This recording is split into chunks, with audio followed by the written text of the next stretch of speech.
Assalamualaikum warahmatullahi wabarakatuh. Salam sejahtera bagi semuanya. Pada kesempatan pertemuan kali ini, kami akan mempresentasikan proposal bisnis yang akan kami jalankan. Di era digital ini, perkembangan teknologi begitu sangat pesat dan maju, sehingga kita sebagai pelaku bisnis harus bisa memanfaatkan kesempatan tersebut dengan sebaik-baiknya dengan mengikuti perkembangan teknologi yang ada. Di pertemuan kali ini ada beberapa poin yang akan kami presentasikan dalam bisnis yang akan kami jalankan. Untuk yang pertama, kami dari kelompok 1 dengan judul proposal pemanfaatan e-commerce dalam bisnis makanan ringan makaroni di era digital. Dengan berikut adalah biodata anggota. Kami terdiri dari tiga orang tiga orang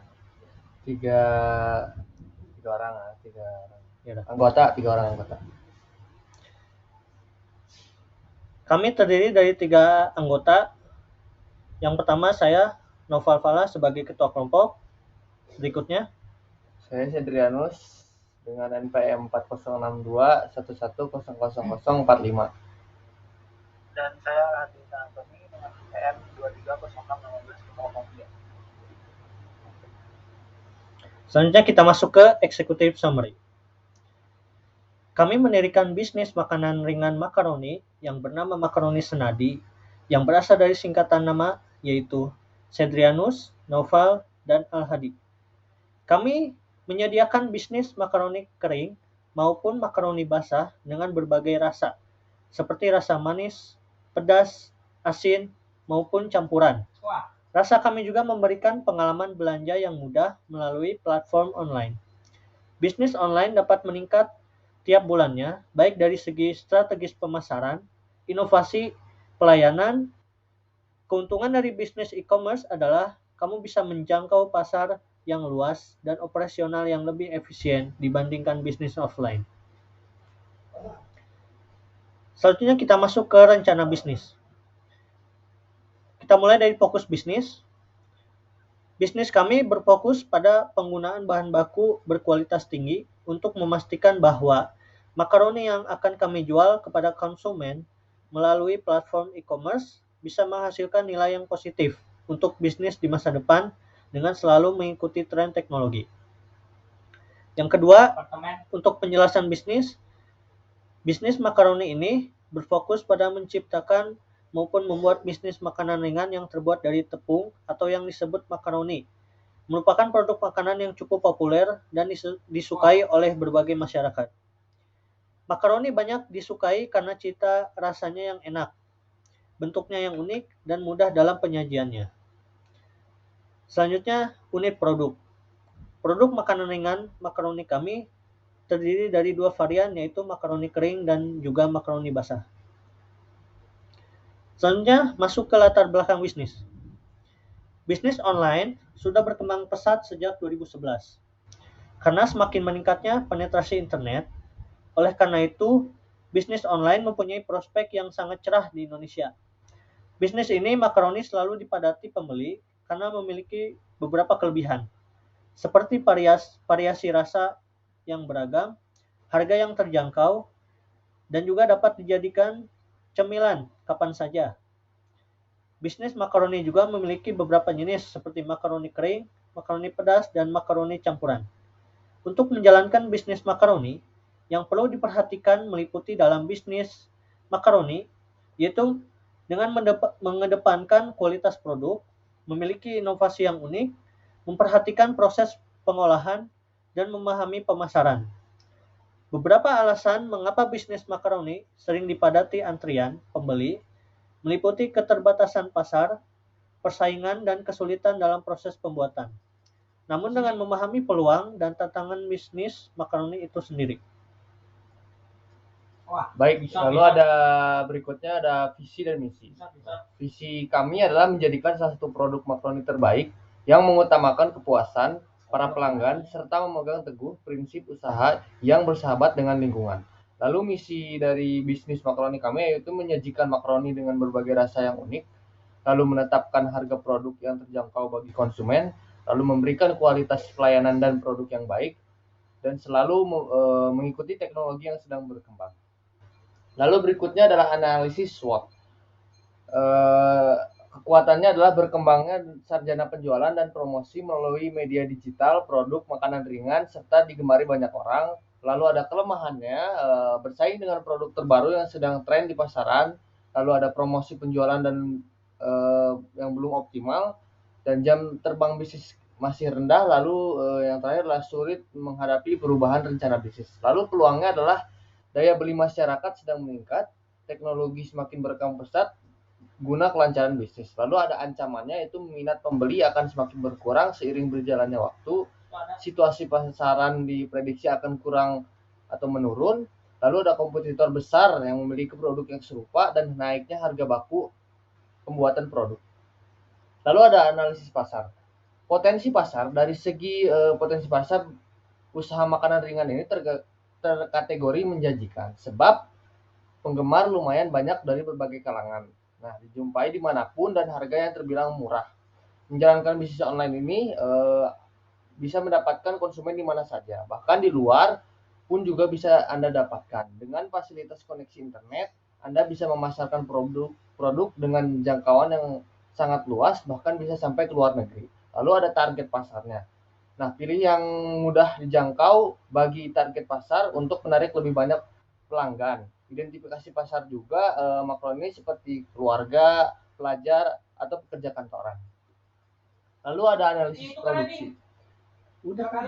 Oh, udah. Sekarang Hadi. Oh iya. Selanjutnya analisis produksi. Yang pertama dari proses produksi, adonan yang telah dicampur kemudian ditekan dapat melalui mesin ekstrusi. Ini akan membentuk adonan menjadi berbagai bentuk seperti pipa, spiral, atau pita sesuai dengan jenis makaroni yang diinginkan. Makaroni kemudian dipotong ke panjang yang sesuai. Yang kedua, bahan baku.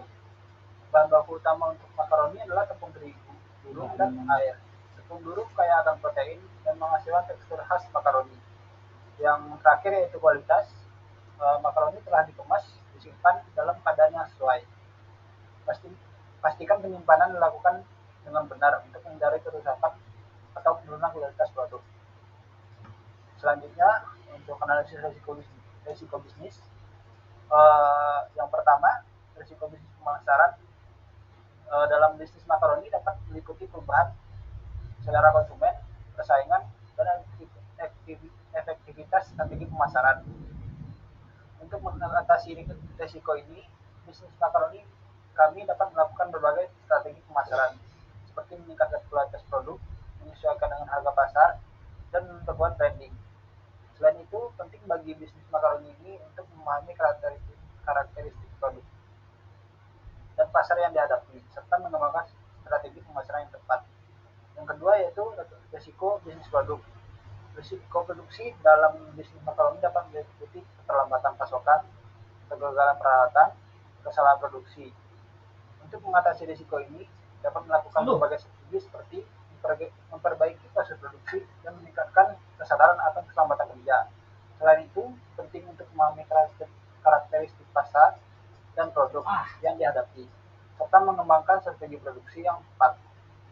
Dengan mengelola risiko produksi dengan baik agar dapat meningkatkan peluang besar dan mengurangi dampak dari kemungkinan kegagalan. Yang selanjutnya yaitu strategi bisnis. Kami mempunyai 4 strategi bisnis. Yang pertama yaitu menggunakan bahan baku yang berkualitas dengan memilih bahan baku yang bagus dan berkualitas agar menghasilkan produk yang baik. Yang kedua yaitu menyesuaikan dengan harga pasar. Menyesuaikan harga produk dengan pasar agar dapat bersaing dengan produk yang sejenis. Yang ketiga yaitu meningkatkan kualitas produk, memperbaiki proses produksi dan meningkatkan kualitas produk. Yang keempat yaitu mengelola risiko, yaitu mengidentifikasi, mengevaluasi, dan mengelola risiko-risiko yang mungkin dapat dihadapi dalam bisnis makaroni. Selanjutnya untuk pemasaran produk kami, produk akan dipasarkan melalui Shopee dengan link dan QR code sudah tertera. Dan tidak menutup kemungkinan untuk kedepannya kami akan membuka di platform e-commerce lainnya. Selanjutnya, di sini ditampilkan untuk proyeksi keuangan. Di sini kami proyeksikan untuk 3 tahun ke depan. Untuk tahun pertama, ada beberapa kebutuhan untuk operasional bisnis kami. Yang pertama, untuk makaroni matang sebanyak 25 kg per bulan dengan total biaya per tahun yaitu Rp4.500.000. Dan yang kedua, ada fasilitas dapur terdiri dari gas LPG 12 kg dengan minyak goreng dengan total per tahun Rp3.840.000. Yang ketiga, untuk pengemasan produk dengan total per tahun yaitu Rp3.600.000. Selanjutnya yang keempat, ada pemasaran yaitu untuk kebutuhan promosi produk yang akan kami jual dengan total biaya per tahun Rp1.800.000 dan total pada tahun pertama yaitu Rp15.540.000. Kemudian untuk tahun kedua dan ketiga kami prediksi terdapat peningkatan dari beberapa item kebutuhan. Nah, berikutnya untuk tahun kedua dan tahun ketiga kami prediksi terdapat peningkatan harga kebutuhan. Yang paling signifikan kami prediksi ada di fasilitas dapur, yaitu seperti gas LPG 12 kg dan juga minyak goreng yang mengikuti harga pasaran seperti saat ini dan ke depannya. Kemudian untuk sumber pendanaan itu aset pribadi atau tabungan dari kami bertiga dan juga dari keluarga dan orang terdekat. Lalu berikutnya ada cash flow atau arus kas. Nah, ada aktivitas operasional per bulan, yaitu pertama ada penerimaan kas dari produk, totalnya adalah 3 juta. Lalu ada pembayaran kas untuk operasional adalah berupa ada satu supplier atau penyedia dengan total 375.000, lalu ada pemasaran dengan total 150.000 dan total kas yang diterima adalah 2.475.000. Dan selanjutnya ada rencana aktivitas dan penjadwalan. Bulan pertama kami akan melakukan riset pasar dan kemudian produk riset pasar untuk menentukan kebutuhan dan preferensi pelanggan, analisis kompetitif dan penetapan harga pasar, pemilihan produk makaroni yang akan dijual unik dan menarik. Pada bulan kedua dan ketiga ada pengembangan produk dan pengaturan proses produksi, pengembangan dan pengujian rasa dan makaroni, menyesuaikan proses dan memastikan kualitas dan rasa yang tepat, pengujian produk untuk menjamin kualitas yang rasa yang sesuai. Pada bulan keempat dan sampai ke-6 pemasaran, kami mempunyai pemasaran dan periklanan, yaitu mengembangkan strategi pemasaran melalui pemasaran digital, media sosial, dan promosi lainnya, berkolaborasi dengan influencer dan insentif lainnya untuk meningkatkan kesadaran merek, pamerkan produk Anda dan promosikan bisnis Anda, berpartisipasi dalam acara, bazar, dan pemeran konsumen. Pada bulan ke-7 sampai bulan ke-12 ada evaluasi dan inovasi, mengumpulkan data penjualan, volume produksi, dan umpan balik pelanggan, mengevaluasi strategi pemasaran, produk, dan proses produksi, mengidentifikasi area untuk perbaikan atau inovasi yang perlu ditingkatkan produk dan proses produksi. Terima kasih. Itulah beberapa poin dari presentasi kami. Saya dapat menarik kesimpulan bahwa untuk memulai bisnis kita perlu mengikuti perkembangan teknologi, dan untuk kedepannya pun perkembangan teknologi akan terus maju, dan diminta untuk pelaku bisnis untuk bisa mengikuti perkembangan teknologi kedepannya agar bisnis dapat berjalan dengan semestinya. Ya. Itu sih. Cukup sekian kita akhiri pertemuan kali ini. Terima kasih atas perhatiannya. Assalamualaikum warahmatullahi wabarakatuh.